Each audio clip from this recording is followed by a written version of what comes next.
So guys, welcome back to another episode of the Ike MMA podcast or the Ike MMA show, whichever one you prefer. And I have here with me my guest from the Norton MMA show. You got a is it a podcast or more or less like a almost like a mixed martial arts news platform that you got? Yeah, so it's a lot of breakdowns, a lot of analysis on it, and we do an MMA show as well where we Ah, get anyone from the organization or promotions on board, similar to yourself, and just have a little chat. okay, good, good. No, I like that, and I can see you guys are putting out content almost 24/7, which is something I've really got to step up my game because your channel is growing really fast. Your all of your socials is growing rapidly. Yeah, it's going good. It's predominantly I'm quite bad on social media, to be honest with you. I'm spamming, I think, a few people a bit too much, but yeah, it's my game's YouTube at the moment, and it's grown nicely over the last year. Okay. Um, so where should we start? I mean, I wasted half an hour trying to get the link to you, and you said you can only speak to me for about 40 No, minutes. I can push it on a little bit, mate. Don't worry about it. Don't worry about the time for now. All right, so where should we start? I was going to talk about the main events of the past 2 weekends. This past Easter weekend, the weekend before that one at the UFC. Starting with the Hamza Mma against what was his name? I've forgotten the name of the other Gilbert guy. Burns. Aha, Gilbert Burns. I was saying that the post I made about it, from what I could see, I was looking all over the Instagram, just looking for where I could post just a small clip of the fight because it looked like more like a war than a fight. The way they're going at it till the very bitter and bloody end. Yeah, absolutely. Hamza is the proper test for him, wasn't it? Coming into this because Yeah. he's taken two punches in four fights in the UFC, which is unheard of, and just mauled everybody for fun while speaking to the crowd and speaking to Dana White. So facing, in my opinion, the second best welterweight, I think Gilbert Burns is the second best, other than Kamaru Usman. And to beat him, I think he Hamza is the real deal, and it's scary how good he is with only, I think, 11 or 12 fights now. What is it about those guys from that part of the world? But it's not just Hamzat, it's Khabib and all of the other guys that come from that Dagestan region of Russia. So as in fine, stand up is great, but their ground game, it seems almost impossible to match that because I say that once they've got you on the ground, you're finished. You're more or less done. Yeah, these guys they just wrestle from birth basically with their sambo style, don't they? You got Islam Makhachev, obviously Khabib's in his corner now, trained with Khabib's dad for the longest time. Yeah. You've got people like Saeed Nurmagomedov, you've got Umar, Khabib's cousin. They're all just killers, and obviously you got Hamzat, who's from Chechnya, coming over to Sweden, training at All Stars with Alexander Gustafsson and people like Jimmy Manuwa, amongst loads others. But yeah, he likes to strike as well as grapple, but you don't want to grapple with Gilbert Burns. Unfortunately, he's a four-time world champion in Brazilian Jiu-Jitsu. So even these guys, he didn't want to take that risk. Um, you know, should I touch on this topic? Khabib, a blemish record of 29 and 0, 30, 29, uh, yeah. 29 and 0. Some people have said that his record, and I don't mean this to bash the guy in any way at all, but some people have said, someone who I know who has trained me at least on two separate occasions, they've said that his record is actually rather padded. Like the people that he won fights against, it was actually easy fighters. They weren't proper challengers. But when I heard that, I was like, "Are you sure you know what you're saying?" Yeah, I don't agree with that, to be honest. I think Yeah, to a degree it was padded before the UFC. Once he got into the UFC, he beat Rafael dos Anjos before Rafael dos Anjos won the belt. This is a very good RDA. He smashed through Edson Barboza, no problem. Ally Quinta, no problem. And then the last three fights, he's beating McGregor, Dustin Poirier, and Justin Gaethje by yeah, finishing them as well. Not just beating them, finishing yeah. them. And he never pretty much lost a round in his whole career. There's only one time people kind of talk about Khabib and his blemishes, and it's when Michael Johnson punched him in the second round in their fight. It rocked Khabib for about 10 seconds, and everyone said he's human, he's mortal. and that's pretty much all the blemish on Khabib's record. He is flawless, and that's coming from me who didn't like him because he was flawless. I wanted to see someone beat him, and no one could. Really, It's the you puzzle didn't that like. couldn't be solved Really, you didn't like him at the time. because he was so good. I wanted to see Wow. someone solve the puzzle, and no one could. So I'm fully on board Islam Makhachev because I missed the Khabib train because I Mm. wanted to see him beaten. So I like Khabib now. I like him now that he's a fat man and he's all jolly and but yeah, he is phenomenal. I mean, he's in the GOAT Yeah. conversation for me. He's in the top 5 of all time. Yeah, it's quite bizarre because there's the aspects of the trash talking that he doesn't really have, like Conor McGregor. That's when they're complete polar opposites. I Yeah. mean, when it comes to selling the fight, I think Khabib has already made himself known that you don't need I don't need to talk too much about myself. I mean, I'll do the talking in the cage, and you guys can watch me finish the opponent. Whereas someone like Conor McGregor has to like, let me say, he's has to like make sure he's almost like well-rounded in the sense that he has to do the talking outside of the cage, then kind of back that up by doing some more talking, some more fighting in the cage, so to make sure they can prove to you that what he said outside of the cage was hyping up the fight is true, and that kind of thing. So yeah, it's quite bizarre. He's someone who doesn't really talk that much, doesn't slag people off, doesn't trash talk. But yeah, he's so good and he's so well respected within the UFC and within the community of mixed martial arts and combat sports. So when I heard that, the point I made earlier that someone said his record seemed quite padded. I was like, are you sure? Because really, for me, it's very rare that I hear something bad about the guy. He's really Mm, well liked and really well respected, very humble. yes. Yeah, he definitely is humble. Yeah, as you say, he lets his talking happen in the cage, doesn't he? Yeah. I think the reason he didn't try and sell a fight is because he didn't care about the money aspect. He cared about the Mm, legacy aspect. He cared about yes. letting himself be the best. Whereas someone like McGregor, it's not he was very, very poor. He was on welfare when he came into the UFC. So getting the money was a massive driving factor for him. And then he just had the personality and the persona to promote the fights as he did. So why wouldn't you? He had the Chow Sonnen factor, as it were. And look, I don't like bashing people. I don't. I really, really don't. I think you saw the list of things I want to talk about. If you've got the time, Yeah. I'm going to mention later. But this guy, I mean, he's always in the news for, if it's not fighting anything else, it always tends to be something quite not so good. I mean, he was in the news recently for was it some sort of road rage incident or so. I think it was. Yeah, I try and stay clear of all the outside, the octagon, Yeah, all the outside yeah, octagon stuff for these guys because otherwise you'd just be overwhelmed with knowledge. There's too much to keep yes, up with. When it yes. comes to Conor, I want to see if as soon as he's preparing for a fight, then I'm on board. Until then, it's and I saw him win his belts live at Cage Warriors, so I'm a very big Conor fan. Mhm. I want to see him get back to fighting, but it's Yeah. hard to when you're waking up in silk sheets and you've got $100 million, pounds in the bank or whatever he's got. So Well, I think would you agree with me if I said to you that we are now seeing the decline of Conor McGregor? Probably even sooner than because he's only what 33, 34. It's still really young. Probably not so much in sports terms, but would you say that we're now seeing the decline of the notorious MMA? I think physically, definitely.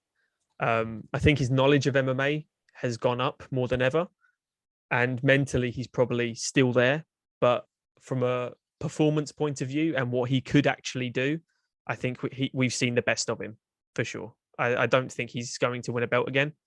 If he does, Yeah. it will be because of a stylistic matchup, someone he favors against stylistically, not because of outright skill set. I think there's a lot better mixed martial artists out there in the weight classes he is in.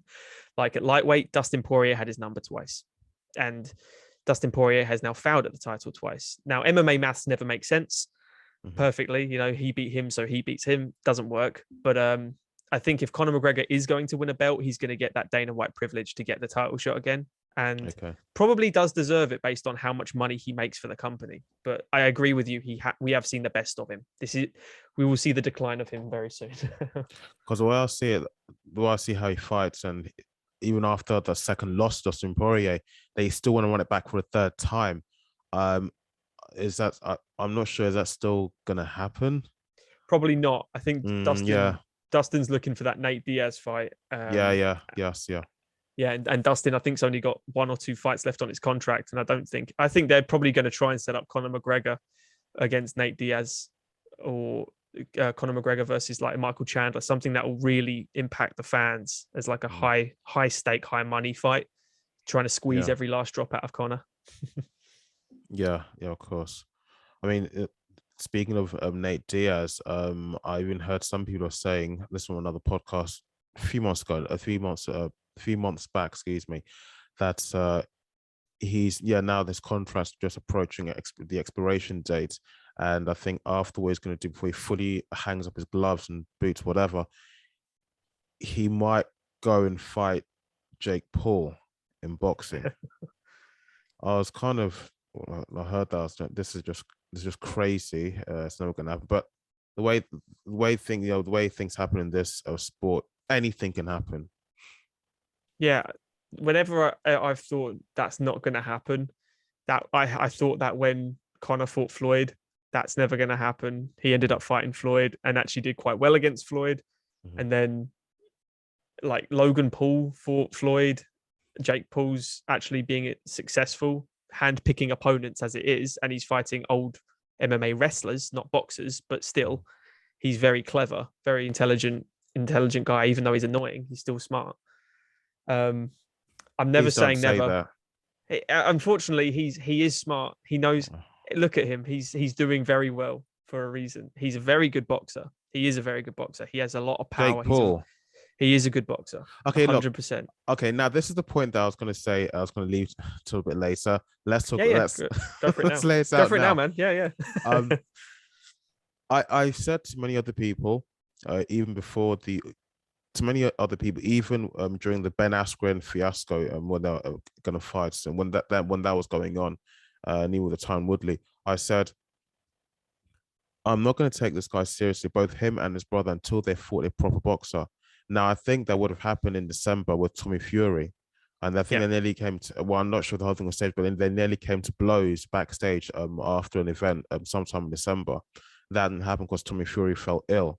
But yeah, I mean, like I said before, until he fights a proper professional boxer, someone that boxing is in their blood and they've got a good number of good record beneath their belt, that's when even if he loses that fight, that's when I can start to consider whether I should start taking him seriously at all. Because right now it's all talk. It's all talk and all hot air. That's all I can say. Yeah, no, I completely understand that argument as well. I think Tommy Fury would have beaten him. I honestly do. Of course, yeah. I think Tommy Fury has been boxing since he was able to walk. He's in a boxing family. Yes. They're not just a boxing family, they're possibly the best boxing family. So other than, it's like the Mayweathers and the Furies, they're crazy boxing families that are legitimately the best. So Jake Paul has serious power. He is very athletic. He has all the money behind him to get all the best resources and training. His brother is a phenomenal athlete as well. They're all, he's a high level wrestler as well. These guys, they are athletes. They learn quick. They've got the money. And what we saw against, I'm ignoring Ben Askren because that doesn't count. That was the silly fight to have. Yeah. But you can take a lot away from Tyron Woodley. Tyron Woodley is out of his prime. He's 40 years old, but he always comes in incredible shape. He has never been flatlined like that, ever. The only thing I have with Jake Paul is he's fighting guys that are a lot lighter than him. He's a big guy. He's like 6'2" or 6'3". Yeah, he's quite a big guy. Yeah, he's and Tyron Woodley's 5'8". I've seen recently, and you might want to talk about this, but he, about the Michael Bisping whole thing. He started calling out Michael Bisping, and Michael Bisping's okay. He's 6'3" or 6'2". He's a big guy as well, for the light heavyweight, middleweight champion, obviously. But why would you fight a 43-year-old guy with blown knees and one eye? You need to fight a boxer now. Now's the time, but that's not where the money is. I think he's all about money. You could say the same thing about the Ben Askren fight, but I think the Ben Askren fight, like you said, was just a silly idea. Maybe, but in Jake Paul's eyes, I think he probably used it as a stepping stone to just garner some attention of the mixed martial arts community, and then probably the attention of the whole combat sporting world, because many people were behind Ben Askren. Many people from the mixed martial arts community were behind him, even Tyron Woodley. But many people also being realistic. Ben Askren's striking isn't good at all. And in boxing, really, the one weapon you have, the really concrete weapon you have in your arsenal when you're competing in boxing is your striking. That's the big similarity between mixed martial arts and boxing. Okay, fine. There's your footwork and how you move to avoid the hits and to avoid the strikes coming from your opponent. But I think because his striking was so, or is, because he's still alive and still fairly young, because his striking is so, I keep saying is so lousy. Many It's people terrible. from Yeah. many people, and when people are saying this, just a few nights, a few weeks before the fight, I actually looks on YouTube. They even look at his past few fights, and my God, his striking is really bad. But his ground game, his wrestling, it's fine. But unfortunately, in boxing, you can't. There's no ground game. It's all about your more or less your stand up, what you can do with your hands. So, a lot of people are behind, but at the same time, a lot of people were being realistic. This is just it's a bad idea. They could see that Ben Askren was not going to win at all, and that's exactly how this whole situation panned out. Absolutely, yeah. I mean, it was just a clever move from Jake. That's another smart mate. He made a lot of money from that fight. Ben Askren came for money, got knocked out, got some money. Happy days. I'd get knocked out for £1 million. You should hear the sort of lines I've been knocked out, but not for £1 million as well. You should hear the sort of statements I heard from people who said that they wouldn't have minded losing that fight. At least be guessing that amount of money. Is it 500,000? Even though the opponent lost. Look, back to the initial point I was making. Look, until that guy fights someone who is his equal and who is also a proper professional boxer, ranked boxer, that's when I can start taking seriously, because many people still regard him solely as a YouTuber. Both him and his brother. Yeah, I just don't see him doing that because that him fighting someone that is also 4 or 5-0, that's coming off the regional scene looking to boost themselves. That's not going to make any money. That's why he's calling out these names. He's calling out names that he can beat for money, and it's a very clever thing to do. But you might be waiting a while for him to face someone proper. If he's calling out someone just to be for the money, for the money's sake, and he knows he can beat them, probably he's calling out someone who their boxing skills is very poor. Then, as a fight fan, does it really make good entertainment, a good entertaining fight to watch? For hardcore fans, possibly not. I didn't, I haven't paid for the fights. I just caught them the next day on highlights on YouTube. I've watched the fights in full, but I'm not going to pay for any of it, and I don't think a lot of people will. But the casual people that are interested in Jake Paul, not the opponent, will pay for it, and that's where the money comes in, doesn't it, in boxing? Yeah, because you have the people who tune into who don't like Jake Paul, they want to see him lose, and you have the people who like Jake Paul, they want to see him win. So either way you look at it, yeah, you're right. In that regard, he's smart, because he knows people, the lovers and the haters will tune in either way, because each want to have their own agenda achieved. Yeah. So the past fight at the UFC, not the past one, no, the past events at the UFC just on Saturday was UFC Vegas 52. I can't keep up now. It's either 52 or 51. Yeah, one of them. Which was a main event, Muhammad versus Vicente Luque. Yeah. Not a bad fight. Nowhere near as entertaining as the main event from the weekend before. So all I can say is that it was all right. I could kind of see maybe Bilal was like gradually, just as the rounds are going on, he was just picking his opponent apart a bit, piece by piece, and finally finished him off at the end. You thought Bilal was going to finish Vicente, did you? No, as in that's what it looks like. I mean, he didn't go in for the kill almost immediately. Oh, I see. He just calculated the whole thing was measured and just gradually taking his opponent apart. But this is my analysis of it, bit by bit, piece by piece, and gradually, you finish him off at the end. Yeah, it's with Bilal, it's I've always underestimated him. I think a lot of people underestimate him because he has that old John Fitch style, which is just hug and pray. When he gets you to the floor, Very few times does he advance position. He knows how to win rounds. He treats a fight like it's the sport, not like it's a fight. And that is very good. But there's a ceiling to that where as soon as he's going to go against someone that he can't take down and hold down, he's dead. He's in real trouble there because his hands are not good enough. His hands just set up all the takedowns, and that's where Vicente was going to win that fight. I was a little disappointed in Vicente Luque as well. I love him to bits. I think he's the dark horse of the division, but he didn't push the pace like I thought he would, and he showed no intent of getting back to his feet once taken down. He almost accepted the position and gave the rounds away.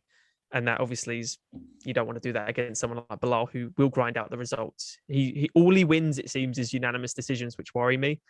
Because when he gets to the title fights, I can see him in a little bit of trouble if he manages to get there. But for me personally, I think this is Bilal's ceiling. I think he won't get higher than this as a mixed martial artist. I'm gonna ask you, and I hope it sounds stupid when I do this, but you really think so? You see, I've not seen enough of his fights before I can even decide whether I should even have asked you that or not. Yeah, I mean, if you've seen the Bilal Muhammad versus Leon Edwards fight, it ended obviously in a horrific eye poke in the second round. But what we saw from that is Stephen Thompson. I would think, just as an example here, Stephen Thompson was possibly one of the best strikers in the welterweight division in welterweight history. He's an older man now, but what Bilal Muhammad was able to do was close the distance, grab him to the cage, throw him to the mat, and hold him down for 3 rounds straight and win a decision. Really good, really impressive by Bilal, because I had Stephen Thompson winning that fight.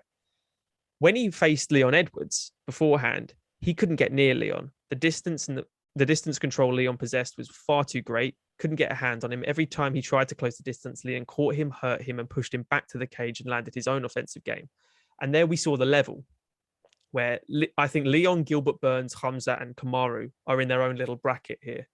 And I think Bilal and Vicente, those sort of opponents, are the bracket below. And I don't think they can crack through. I think if Bilal Muhammad faced Gilbert Burns, he'd lose. I think if he faced Leon Edwards, he'd get smashed up again. I think if he faced Hamza, he'd be in real trouble. And I think Kamaru Usman would finish him very easily. I don't think Bilal has enough tools in his game to reach a higher thing. I could be wrong. He could develop more skills. No, I don't think you are wrong, actually. Over the last 6-7 years we've seen him, he's just improved his game. He hasn't added anything, that's the level I see him at. But again, I could be a Bilal hater, but he's an awkward guy, but I don't dislike his style. I find it intriguing when someone can't get up from the ground. I don't think you're wrong in the opponents that you just mentioned there, Usman, Hamzat, Thompson. I don't think you're wrong when you make those comparisons and you make those what's the word can you use to describe those analyses, that analogy. I don't think you're wrong because just watching those guys in their past fights and then watching Bilal, just thinking of Usman, his striking is good, his ground game is good, and Hamza, his ground game is really, really good. Just picturing the two guys in the cage, Bilal against any one of those three, I wouldn't see the fight going in Bilal's favor at all. Definitely. I mean, even if he wouldn't win the fight, but I could see him pushing up maybe a really good fight, but not. I wouldn't see him coming out as the winner, if you know what I mean. So, absolutely. I don't think you're wrong at all because now I've seen some of his fights, I've seen some of their fights. I can understand exactly what you mean. So what else I want to talk about? Yes, PTR. I've heard, because I asked you this earlier today, the steroids business. Right, and then later on, I think one of the PTR's, someone, I think, is it Bobby Brown?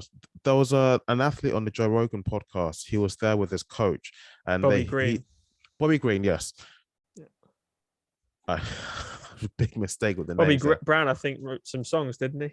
Yes.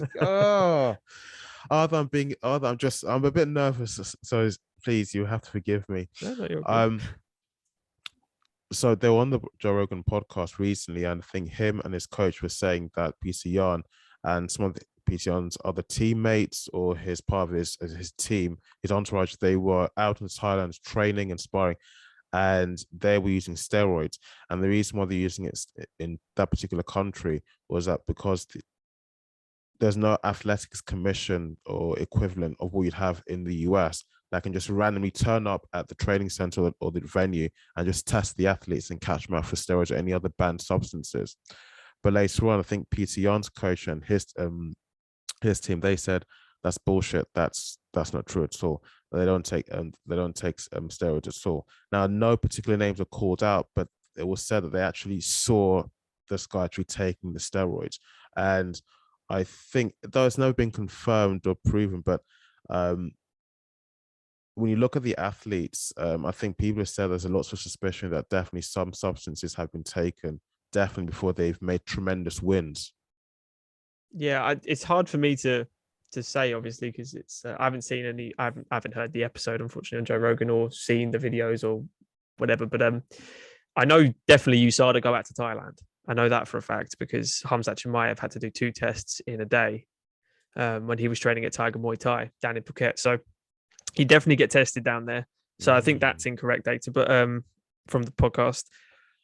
But I wouldn't be surprised on anyone doing anything possible to win. We've seen it in the past, but personally, I don't think Yan is on steroids at all. You can kind of see it from people's frames as well. Generally, his back's not particularly big. He hasn't got that kind of, destroyed skin. And when people take steroids, they do them.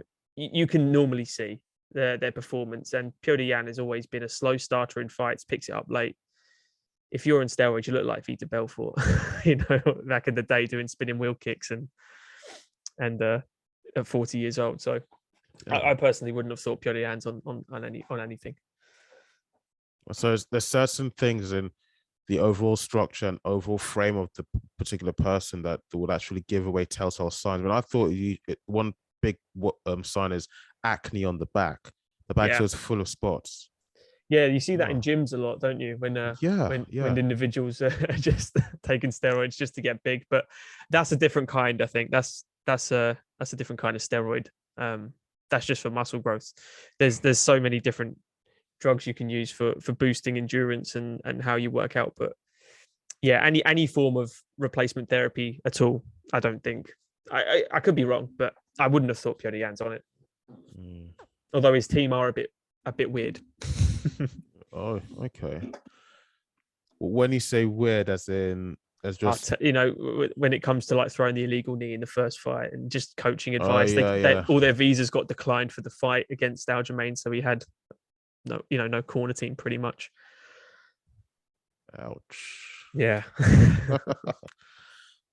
But for me, this has been not just it's been more than a conversation with you, Lewis. It's more of an education for me, because I do try and focus on the local scene, and of mainly the UK and maybe sometimes Ireland, because Ireland is where I kind of started with my first co-host.